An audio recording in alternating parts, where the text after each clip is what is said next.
Hello, everyone, and welcome to this live stream. Um, it's just go live. Okay, welcome to this live stream. It's 12 p.m. in California, Tuesday. Really, really weird day. And welcome to this live stream. That's what I'm saying. Like it's a really weird day.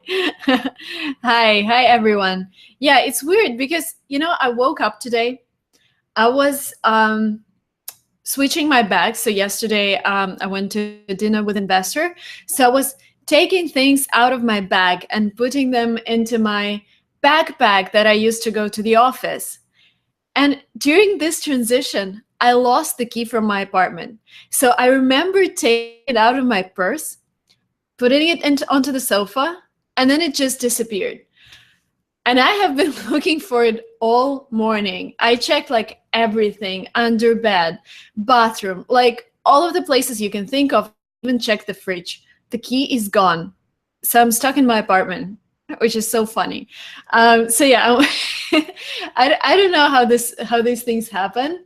Yeah, we'll just wait for my friend who's gonna bring me the key, and then I will be released from the apartment. This is so funny. And these things happen sometimes, and then randomly, I'm sure I'm gonna find it because I remember putting it on my bed.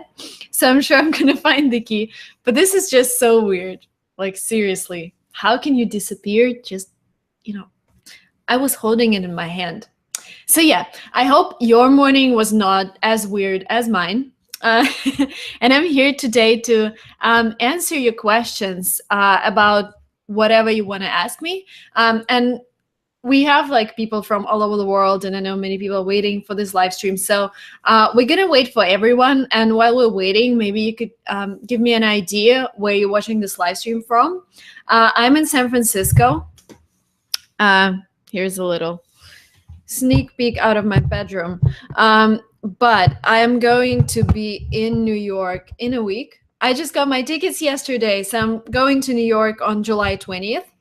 And I'm going to do, we're going to have a meetup in New York on July 22nd. And if you want to join, it's going to take part in ILSC Language School in New York. And yeah, it's going to start July 22nd, 3 p.m. So if you want to come, please come. And then I'm going to Russia, and then I'm going to Italy and Spain. And so I'm going to be touring our employees. And another funny thing, I just wanted to share some things with you guys. Yesterday, we hired 6 new people to our company. So we are now a company of 21 people. And this is so funny. 6 years ago, we're just 2 of us. Yesterday we hired 6 people. And we're growing fast, and I want to meet everyone in person. So we have someone in Madrid, someone in Ukraine, Russia, and all over the place. So I'm going to travel and meet them all. And also my friend is getting married in Italy. So yeah, I'm going to travel there. And let me see where you guys are from. So we have Moscow, Panama. Is it Panama? Italy, India, Egypt. It's 1 a.m. in our region, Siam says. Yeah, wow. Thank you so much for watching me at 1 a.m. Bangladesh, Kenya, France, Morocco, Poland, Syria, India. Wow. Vast geography. Brazil, Thailand, Tennessee. I remember Tennessee from the last stream as well. Poland, Egypt. Nice. Morocco. Okay. Yeah. Oh, Ukraine. Nice. We also have Russian speakers joining, even St. Petersburg. Wow, so many Moroccan people. Turkey, Canada. Where's your office in Ukraine? In Kiev. Belarus, Brazil, Ukraine. Yay. Spain, India. Wow. Oh my gosh. This is so cool. The whole world is watching, which is great. Turkey. Great. Okay, so another thing I wanted to tell you is yesterday I had an amazing dinner with one of our investors, and he made this. If you subscribe to my Instagram, it's Lingua Marina, just like on YouTube. You should have seen that he has set up this wonderful dinner where we sit sat down at the table with amazing people, also from all over the world. We had a girl from Philippines. We had someone from Colorado. We had someone from Poland. So like a really diverse group of entrepreneurs and investors and just cool people. We had a guy from London. So yeah, if you're not yet subscribed and if you're interested in what's going on in my life, I post a lot of it on Instagram. Okay, so yeah, I actually have a lot to tell, but I know you have a lot of questions. And if you want to start asking your questions, I will be reading them from LinguaTrip's website. I just gave you the link. Actually, I'm going to give you another link. I'm wondering why I'm giving you a Russian link. I'm supposed to give you an English link. So, oh wow, go Gators, go Gators. Gators is the official team of the University of Florida that accepted me. And I was supposed to become a Gator as well. So yeah, go Gators. Yeah, so the link, I'm going to drop it in the chat. I know there are so many questions up, so many messages from you guys that is going to disappear in a moment. But it's still going to be below this video. So if you see this linguatrip.com/en/webinar/71, this is my 71st webinar. I'm doing 2 every week, one in Russian, one in English. So this is my 71st webinar. Oh, wow. And I remember, I think 3 months ago, oh, no, a year ago when I decided to start them. And I was like, really every week? And now I cannot live without webinars. So I love connecting with you guys. Okay, nice eyes. Thank you. So first question. Is a score of 790 in maths level 2 good for IVs? Yeah, I think it's good enough, but also you should understand that your GMAT score or SAT score or SAT subject score is just 30% of your application. And you have another 70%, which are recommendation letters, your resume, your work experience, your volunteer experience, your GPA, whatever. So really pay attention to everything. Hi from Dubai. My CV is not so strong. Is it possible for me to get into an A grade MBA college? Okay, guys, so I'm going to skip the questions about is it possible for me to get, because I don't know what else do you have apart from your not so strong CV, and I cannot really understand your situation. So it's really, really tough. Either you can give me more background about yourself or just ask a very specific question. For example, I don't know, what is the average acceptance rate or average GMAT at Harvard MBA? Something like this. Because there are some questions I cannot ask without context. And if you're not giving me the context, I'm like, oh, what do I do? So, okay.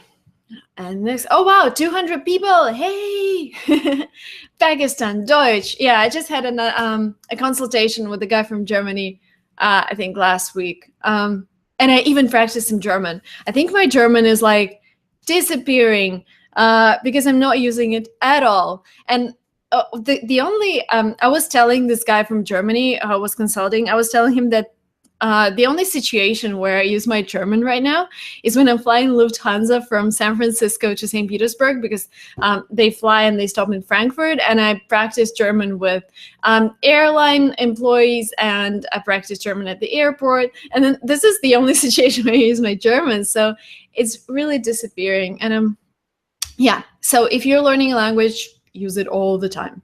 Otherwise, you know, it's just gone. Just like my, well, I don't think my German is gone, but it's getting worse. I'm going for master's in computer science at University of Florida this fall. This is Surab Reddy. Congrats, University of Florida, amazing. Gainesville is this town in the center of Florida, hot, no snow. They have like this river that goes through the town. I've never been there, but I've watched a lot of videos because I was I was dreaming of the University of Florida. Any tips for getting scholarships or assistantships? Okay, so in my case, I got the information about assistantships and scholarships at the same time when I got the offer from the university. And this is like in 70% of the cases, it happens in a way that the university tells you, hey, we accepted you, here's your letter, and apart from accepting you, we're offering you 70% of scholarships. I don't know, like we're going to cover 70% of your tuition with scholarships or assistantships or whatever. If they haven't written that, then it means that in order to get your visa, you would need to show the full amount of tuition fees and accommodation fees and everything on your bank account. Otherwise, you wouldn't be able to get a visa. And then when you come on campus, then you would need to research the job opportunities that they have. Normally, so every student is allowed to work, almost every student is allowed to work 20 hours a week on campus. But on campus jobs are like, I don't know, working cafeteria. I know the minimum salary would be $10 an hour, so you can make like $200 a week, which is pretty decent for Florida because you can rent a room for like $700, so you will cover your accommodation. But in terms of covering your tuition fees, I think you would need to talk to the admissions committee or financial aid department once you're there. But I would say your chances of getting scholarships are a little lower than if they would have offered you a scholarship at the time when they accepted you. But maybe if you maintain a high GPA during your first semester, then you have chances to getting a scholarship or an assistantship for your next semester.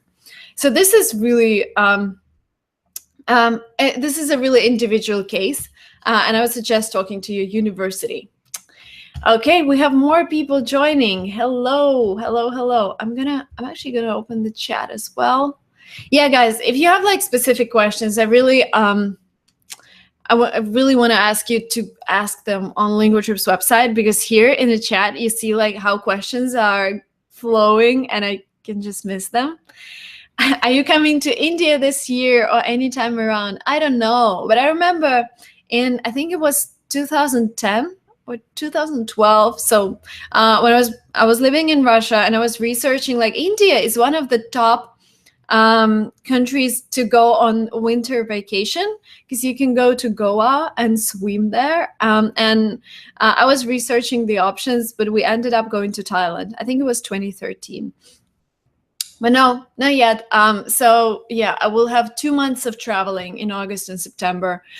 And then hopefully I'm back in California, and yeah, I will spend the winter here. But I don't know. Again, it's so difficult for me to plan anything because plans change every moment. Like something happens, we hire a new guy somewhere, I don't know where, and then I need to travel and work with them. So you should prepare one webinar about GRE. You know what? This is a great idea. And we have this teacher, his name is Michael, and he's based in Israel and Moscow, so he's back and forth. So when I'm in Moscow, I'm hoping that I can get him and do this webinar. I think that would be great when the teacher, the GRE teacher, answers your questions live. Yesterday, by the way, at the investors dinner that I was talking about at the beginning of this live stream, I met this girl from Philippines. She just got accepted to IE business school in Madrid, and she decided to take GRE instead of GMAT. And she was telling her experience about passing GRE, and she said, so she hasn't scored a lot, but she had a great background. This is what I'm saying, like your GMAT or GRE score is just 30% of your application. So I think her score was around maybe 300, sorry, I don't remember, but it wasn't really high because we have students who have like 340, 330, and I'm like, wow, you did the best, like you got the maximum on your GRE. So she didn't have this maximum, but she had a really cool background. I think she's around 21. She actually turned 21 3 days ago. But she's helping our investor to donate money in the Philippines. So she's looking for schools that are in need of money. And she's doing this charity work for him, which means meeting a lot of people and figuring out whether they're legit, whether they're not going to spend the money that they're donating on, I don't know, just on themselves. And she had a pretty cool background. So IE, which is the top business school in Europe, accepted her, even with not the highest GRE.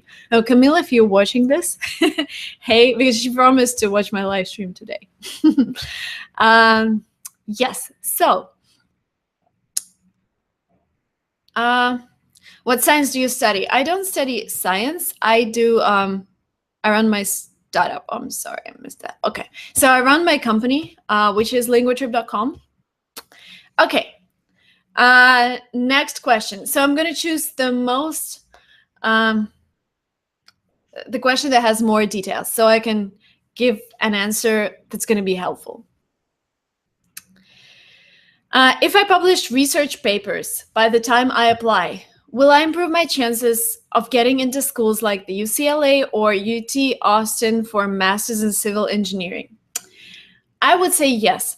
So anything extracurricular is definitely a big bonus, especially if the papers that you're publishing are in English. If they're not in English, then maybe just translating the name of the paper would make sense. But yeah, trying to publish an article in English is a great bonus. And also showing like extracurricular things. But there is an important thing that you should remember. If you have like 1 year before the application and you're trying to plan your time, so for example, you're planning like, oh, I'm going to do like 2 hours a day of GRE and then half an hour a day writing a paper. If you feel that you could have spent this time preparing for GRE instead of writing papers, then I would suggest spending that time on preparing for your GRE. Having a paper or having publications is not a must. This is a good bonus. This is something you can put in your resume or put in your application and say, hey, I've already done my research. I already know what my master's thesis is going to be about. And I will be, making my research during my master's studies. But this is not a must. So if you have plenty of time and if publishing a research paper doesn't effort, then yes. So I've published I think I've published around 10. And some of my articles are not like research papers. Some of them are just the plans of my speech at the conference, and they get published in the conference magazines, and they still count towards the resume. So there is this thing when you're speaking at a conference, they can publish your short version of your speech, and this is also a good thing. So yeah, if you have time, please do that. Definitely, thumbs up. Okay, next questions. Guys, please don't repeat the question. So I see Shivam Yadav. He's asking the same question over and over again. The best thing you can do for me to notice your question is ask the question on linguatrip.com. The link is below the video. So if you ask it there, I won't miss it. But if you ask it in the chat and hundreds of times, I will probably gonna miss it. Oh, I love the question. What's better, master's in Canada or master's in the States? I was actually debating about that yesterday with a Canadian. So, master's in Canada gives you some immigration benefits because Canada is a huge country. So it's the second largest country after Russia. By the way, I met this guy from Netherlands when I was studying in Germany, and he was trying to guess where I'm from. And I told him, hey, so I'm from the largest country in the world. And he was like, Canada? Oh my gosh. So Canada is the second largest country in the world. Russia is the first. This is a small, little geography lesson for you. So yes, and what happens? So Canada has, I think, around, what is the population of Canada? The first who answers get a like from me. But I think I'm going to be the first. Population of Canada, because I'm Googling it. So, the country is huge. And what Canadian government does is it says, hey, we have so many international students who come to our country, get education, get work experience. We should let them stay. We should give them opportunity to stay in our country and live here because they have higher education, they understand how our system works, and we need people because we're such a big country. So every year, instead of tightening the rules, they're actually loosening them. So they're making it easier for foreign students to stay. And so if, for example, if you do a master's degree in one of the state colleges in Canada or state universities, you get 3 years of work permit to stay in Canada and work in Canada and do whatever you want. And So for example, imagine that you've done masters in engineering. So you've done masters, it's been 2 years, you graduate from the university, you get a job because you have your work permit, and then you work in your field for 1 year in engineering. And after this year, you can apply for a permanent residency. This is something that, like, I've heard from our students, and this is what we do for our students who study in Canada. And we work with an immigration attorney. So I know there are specific rules for every country. So if you're interested in Canada, I would suggest researching the Canadian immigration website. But I think this is a really cool thing. In the States, for example, if you're doing your master's, and if it's in like economics, you only get 1 year of work experience. But if it's like engineering, you still get 3 years, but you're not able to just apply for green card just based on your work experience. So I think in terms of immigration, yes, Canada is better, but then Canada and the States are completely different countries, like completely different. Canada is this social country where they have high taxes, but then if you don't earn a lot of money, the government is going to support you. In the States, the taxes are okay, but if you don't earn money, you can end up in the street. So this is my opinion on these two countries. Let me know if you agree. Let me know if you don't. Canada versus Australia. I've never been to Australia, and honestly, Australia is not a popular destination for our students. I think I see my neighbor crossing the road. No. Okay. So yeah, I cannot really compare Canada and Australia, but I really like Canada. Okay, next question. I'm gonna look for a really specific one. Oh, we have 215 people right now. If you have just joined, don't forget to mention the country you're watching from, because it's really important. And I want to know which countries we have today, which is pretty cool. You know, the geography is really cool. Okay, Canada is cheaper than the US. Yes, Canada is cheaper than the United States. If we compare, like, so in Canada, I've seen programs for like $10,000 a year.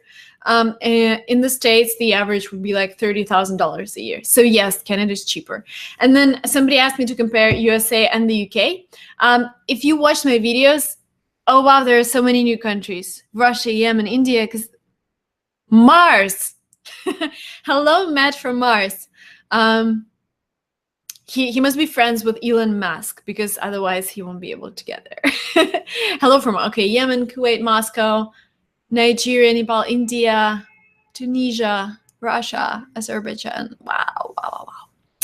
So yeah, I was comparing United States to the UK. So if you watched my channel, if you watched a couple of my videos, you know that I was in love with the UK, because this was the first English-speaking country I went to, and my school gave me a scholarship to go to the UK and study English. And I came there, I fell in love, because I went to one of the best schools in the UK where Kate Middleton studied. And I lived with the best family in the UK.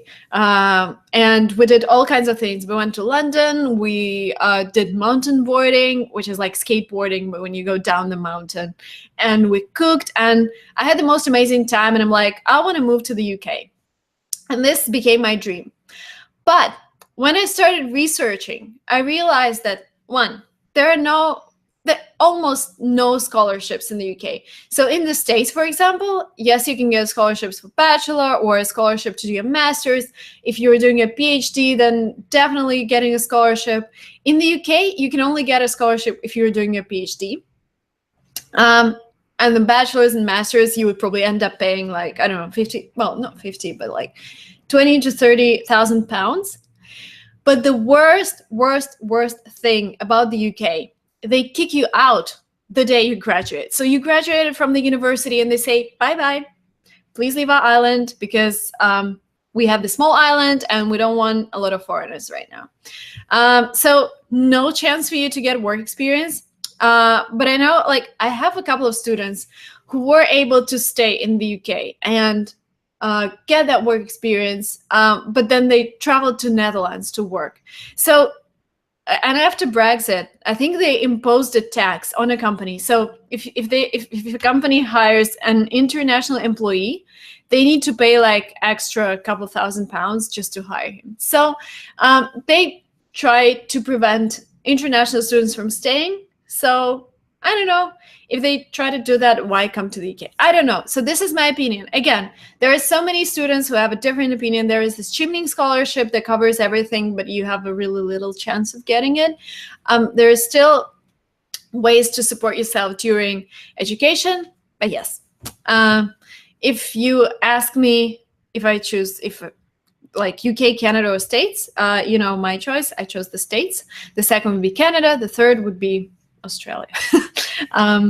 Okay, so do you think German is necessary to learn, or I'll learn Spanish after English? It depends where you are. If you're in the States, definitely learn Spanish. You don't need German here. If you are in Europe, yes, German is great, because I think there are more Spanish people than German speakers in the States. And again, German speakers, like German people, they always learn English. And when I try to practice my German with them, they're like, no, I speak good English. Let's speak English. With Spanish people, even here, not all of them speak good English. And they would love to speak Spanish with me. So yeah, maybe Spanish would make more sense if you're in the States. But based on your name, I thought you might be in the States. Maybe you're not. Okay, let's read some questions from the website. Okay, I am looking for a cool question. Let me see. Oh, tell something about the most popular professions in the USA. Question from Alexandra. I would say the first profession that is in the highest demand right now is engineering, coding, programming, whatever connected to computers. Here in the Silicon Valley, well, San Francisco, Silicon Valley, there are so many IT companies who are struggling to find a cool developer. This is why there are so many foreigners coming here, especially from India and China. I know you guys from India probably have friends who are now in the Silicon Valley working for giants like Google and Facebook and whatever. So I would say this is number one.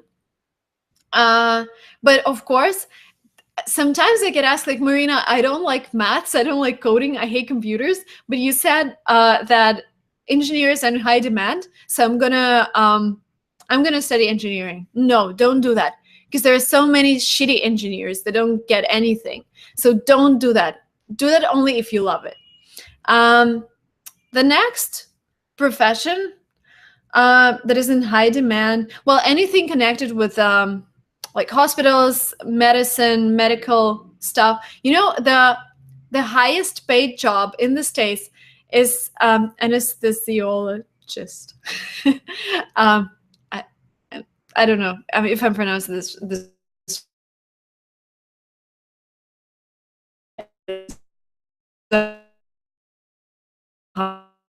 word. Engine lawyers earn a lot. Like the corporate lawyer who did incorporation for languagehub.com, she charged us $2,500, but this is like a fixed rate for just registering your company. But if I have like a question to her and if I want to chat with her, she would say you need to pay $950 per hour just to chat with her. And this is ridiculous. And I know a lot of foreign lawyers who come here as well, and they help people. So they do their JD or LLM, and then they help people, especially startups, like startup registration. I'll actually make a video about with a lawyer here. I'll ask her about her education. So I have a friend who did her JD in Berkeley. I'll ask her something. She's coming in tomorrow to film. So yeah, legal education. And then I would say sales and marketing also in high demand, especially if you're a good salesperson. Everybody would love to hire you. But you have to be like, selling is something that comes from here, not from like outer world into your head. You have to be a seller from your heart. Like selling to people and being persuasive and going out there and selling the product. Okay, next question. Oh, microbiology. Oh, definitely. Oh, anything connected with research in medicine, like microbiology or yeah, a lot of money is being poured into medicine right now. Have you heard? There was this story about what was the name of the company? If you remember, so I'm going to tell you the story. If you remember the name, please write it in the comment. So there was this lady who raised, I think, around $500 million in investment for her company. And her company, Theranos, the company. So she claimed that she can only take a drop of your blood to run all kinds of tests that you can think of, like hormones, whatever. So, and there was this guy from Stanford. He's like a professor and he's like in his 60s, and he knows he has some health problems, and he tracks a certain indicators in his blood. And he's like, wow, now I can just give them a drop of my blood and they're gonna run all of the indicators. So he did that. He used her company Theranos. He ran this test and the results came in, and he realized that if he had those results, he would have been dead. So he was really concerned. He thought something was going on with his health. So he went to the CVS store. The CVS is, I have one across the street. So the CVS store is a pharmacy where you can give blood, or you can buy kombucha, or you can buy paper for your office. Like, they sell everything. So he went to the CVS store and he gave more blood to run the same test. And the CVS store test came back normal. So he thought maybe there was some kind of mistake. And the next day he went to Theranos again, gave this drop of blood. And then the indicators came back completely different. Like, this change that they showed from one day to another would have meant that he's dead again. So he started researching, and he realized that this company Theranos, they were not able to do anything with a drop of blood. They were trying to mix it with water or whatever. So they were doing some weird stuff. And the founder, she was just really well connected with the IT world and with investors, and she even had someone from the government on her board. And this was a huge scandal in the Silicon Valley because they invested so much money in a company that did nothing, and investors haven't even tried the company before investing. Like our investor yesterday, he went to Spain to study. He sent his friend to Spain to study. He sent his niece to Tokyo to study. So he like tested everything that the company is working. So he has trust in us, and he gave feedback. Those investors, they just poured millions, and that's it. But the point is, if you are in medicine, there's so much money in medicine, and if you're a good professional, you would definitely definitely get out there and raise money for your idea or get a job with a startup here. Okay. Next questions. Yeah, question and answers is QA. QA is also quality assurance. Deutsch ist einfach, aber ich bin sicher, dass allein Lingua Marina versteht mich. I think more people understand you. I think we have German. So if you look at my channel statistics, 23 or 25% would be from the States, 25% of views. Then 10% of views would be from India. And then 7% of views will be from Germany. And then we'll have Denmark and like Russia and some European countries that have like 3-4%. Okay. Which universities? Okay, not Silicon Valley vlog is the best. Thank you. I am trying to find a cool question. Okay, let's go to LinguaTrip's website and check the new questions. Oh, great question about Coursera, about online education.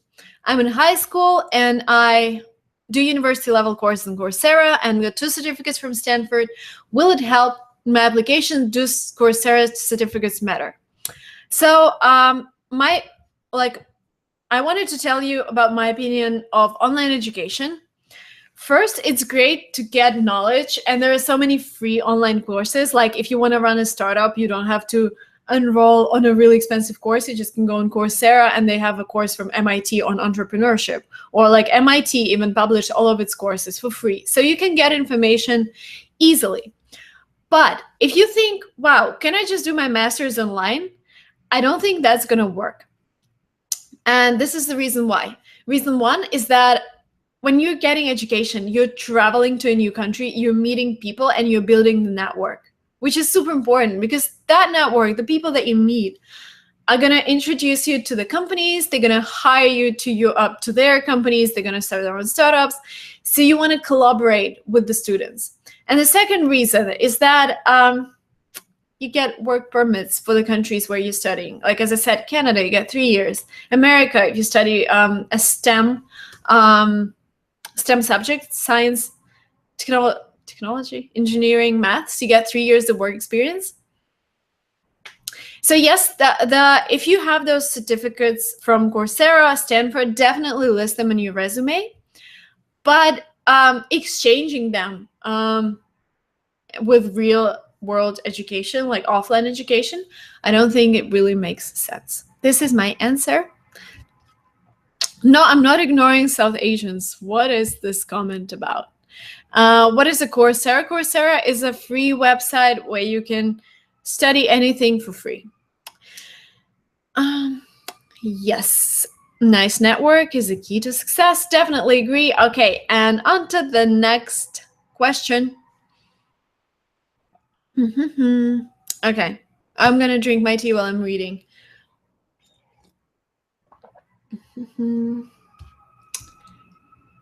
Can you tell me what are work opportunities for international graduates in the US after masters, especially working on F1 visas? Do employers prefer hiring them? Amazing question. Amazing. Okay, so once you when you're in your university in the United States, you get an F visa and you get 20 hours of work permit, but you can only work on campus. So for example, if you're in Stanford, you can help your professor, or you can work in a cafeteria, you can work in an international department, you can do whatever, but on campus. So your university has to be your employer. If you feel that you have time to work off campus, you can apply for a CPT. So this is something that the USCIS, the Immigration Authority, they allow you to work off campus, but you need to prove that your job is connected with the subject that you're studying. And again, I'm just sharing the experience of our students. If you want to be like 100% sure about what's going on with the work experience during your studies, please refer to the USCIS website. I actually met with them a couple of weeks ago. They came to this house, not like to arrest me, but they asked me about my experience of going through the immigration process in the States, because they are, and if you are in this, like if you're interested in this topic, they are improving a lot of processes. They're bringing a lot of things online. I love how they work. And they have all of the updated information about like work experience. So yeah, our students can work off campus if their job is connected with their subject. So you can apply through your university and ask, hey, it's not like you will work on at Starbucks. If you're studying engineering, you should work in an engineering company 20 hours a week. And this is when you can get a CPT. Once you graduate, you have up to 3 years of work permit to stay in the States. But I would suggest looking for your employer starting like your second semester. So I have this, oh, you remember, last webinar, I had Vlad from Harvard MBA. So he started looking for his internship when he was in his second semester, year one. He found a company, a startup here in San Francisco. He came here. He's working here for 3 months. And he said he already got an offer from that company for him to stay and work for them. So yeah, he already has an offer, but he has another year that he has to study, but they are waiting for him. So it depends on how much you hustle. The recent data came out that the unemployment rate in the States for people who have higher education is 2%. 2% means that companies are struggling to find a professional because everyone is employed. Like 2% is nothing. Maybe they are like having a kid, or maybe they're just taking some time off. Is that if you have higher education, you're in the States, and you're in a geography where there's high demand particular profession, like the Silicon Valley, where there's this super high demand for IT specialists, then your chances are really good. But you have to be a good professional, because America is about high standards. It's about learning fast. It's about working 12 hours a day or more. Okay. Did Trump make it difficult for Indians to come to the USA? Trump hasn't changed anything. Why are you complaining about Trump? He hasn't done anything about about student immigration. He hasn't done nothing. He has more things to do. He might get back to the immigration issues in September. That's what they say. But no, he hasn't done anything. He is dealing with other stuff, I guess. He only, this travel ban, but this was for some Muslim countries. But no, students are not affected. And India is not affected. Wow, so many questions, guys. Thank you. My laptop is going to die in 10 seconds. So let me plug it into the charger. Give me a moment. I'm sorry.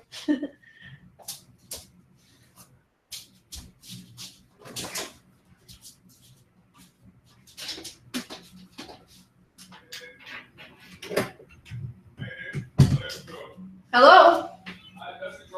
Oh, I'm sorry. Somebody came. I'm sorry. Hi. Hi, that's control. Okay. All right, sorry. I was just seeing the room. No, that's done in a second. Okay. Yeah. Wow, this is so funny.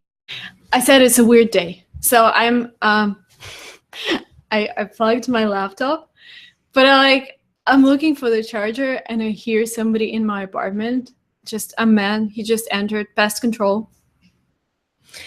Yeah, I don't know how he opened the door because it was shut. Okay, let's continue. Yeah, that was so weird. You open the door and there is a man, and he's like doing something with a pistol.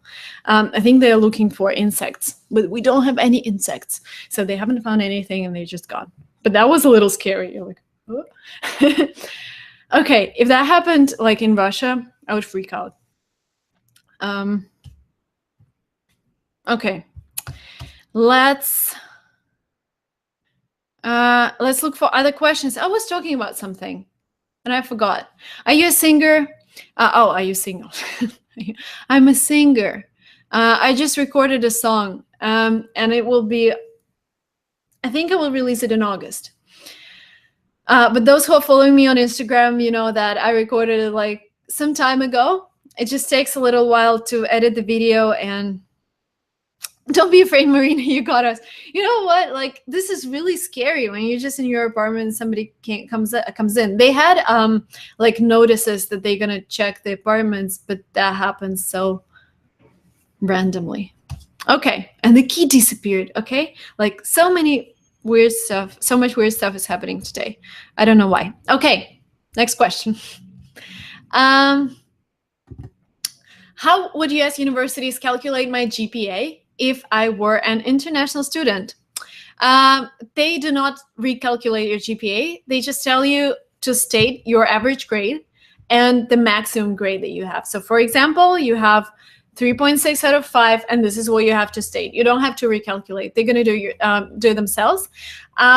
But you need to recalculate your GPA just for yourself to compare yourself to other students, because they publish the average class profile for every, the majority of universities will have the average class profile, and they would say, like, last year we accepted students with the average GPA of 3.6 out of 4. So you need to understand how you compare to those students, but this is it. You don't have to do all of the calculations to present them to your university, just for yourself.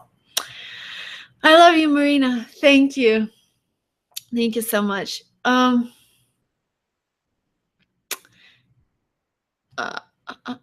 Yeah, I know I haven't mentioned this on my English channel, but I prefer not to talk about my personal life because I feel that this is a blog about being motivated, studying, traveling, singing, but not like relationship blog. There are so many relationship blogs out there where people give advice like how to date, how to get married, or whatever. My blog is not about that, so I just don't like to go into that topic. I'm sorry, but yeah, as I said, there are so many bloggers out there who chat about relationships.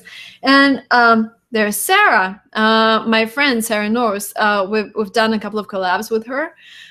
She's American. She has a Swiss boyfriend, and she loves to talk about differences that they have and how does it feel to date a foreigner. So yeah, okay.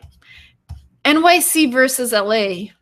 Of course, LA. It snows in NYC. In New York, like in winter, it gets crazy. I wouldn't imagine myself freely moving to New York, like never. LA, 100%, San Francisco, California, Florida.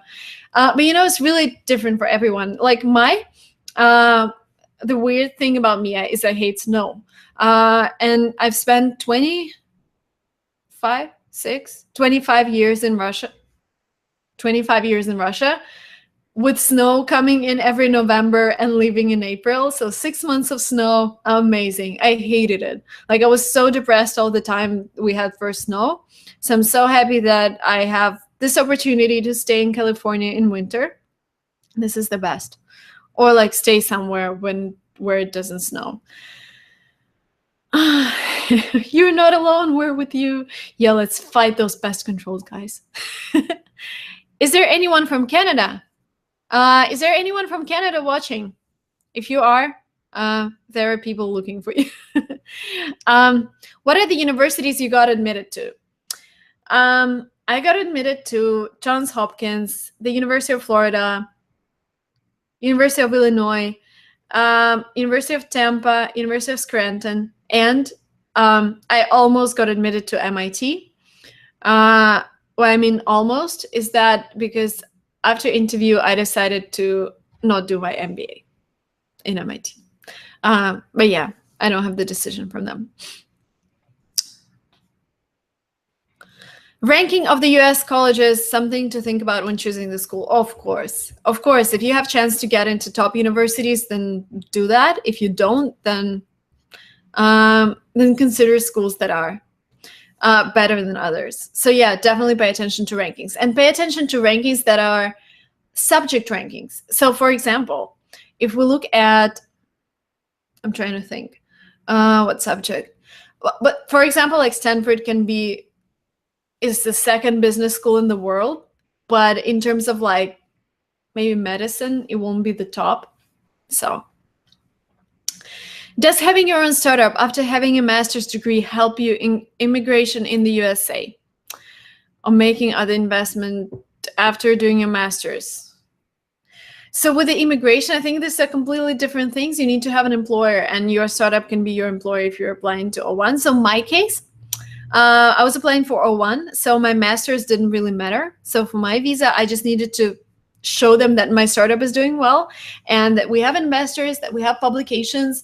I actually need to shoot a video about my work visa.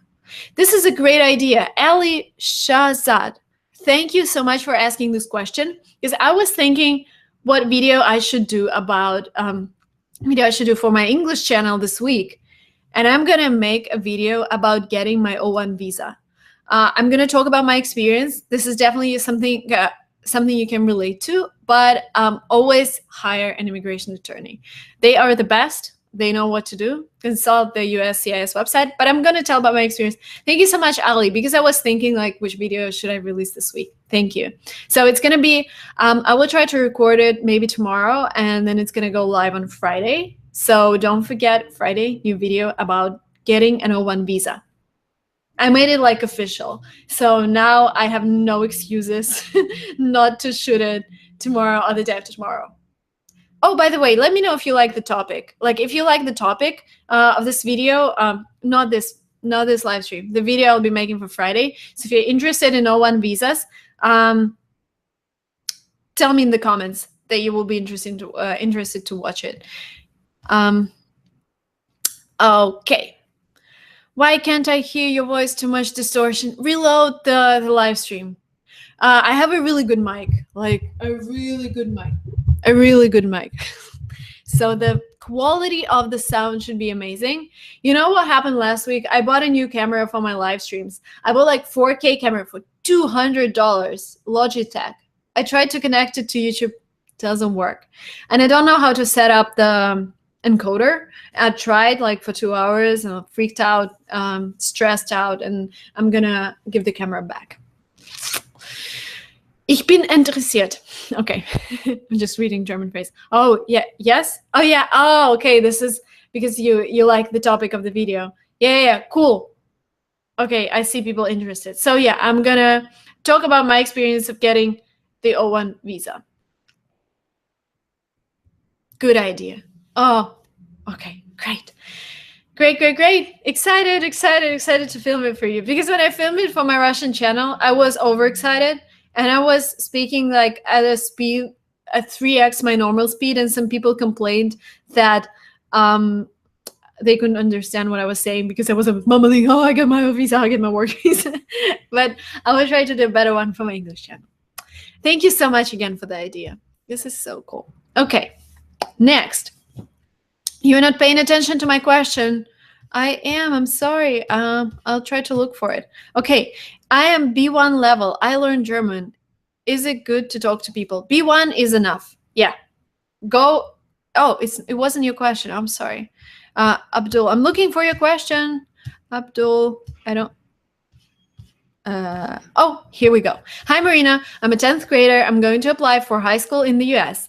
Can you please tell me that my city marks matter on my 10th grade marks? Both matter. So both your GPA at school, your marks at school matter, and your SAT matters. So pay great attention to your GPA, pay great attention to your SAT, your TOEFL as well, and also your background. If you're applying to a top school, make sure you have some maybe like relevant work experience, maybe like volunteer work, something like that. How did you connect to other people with different cultures? I just talk a lot. I'm very, I love people. I love talking to people. I love finding out their stories, sharing mine, inspiring, exchanging ideas. I think this, like, if you're open to people, people will open up to you. And this is what I love doing. This is what I'm doing right now, connecting to 200 people. Isn't that great? Like, we're all from different countries and we're here right now, watching me freaking out about people in my apartment and losing my keys. Okay, please review my question. If it was, so I can review your question if it's on LinguaTrip. Here, 25th question. Okay, Vivek. I don't know what MBBS means. I'm sorry. If you could like elaborate what MBBS abbreviation means. I'm sorry. I don't know like everything. About like providing full scholarship, again, this is the question I cannot just answer just by seeing the question. Yes, I think almost every program can provide a full scholarship. And then it depends whether you're good enough, whether your qualifications are high enough for them to provide this full scholarship. Oh, somebody tells me in Russian they started learning English because they're watching me. True work. Thank you. For each level of German language, how much time do you need to finish a level? Here's the rule of thumb that we use for language schools all over the world. So in LinguaTrip, we help people study languages in the countries where these languages are spoken.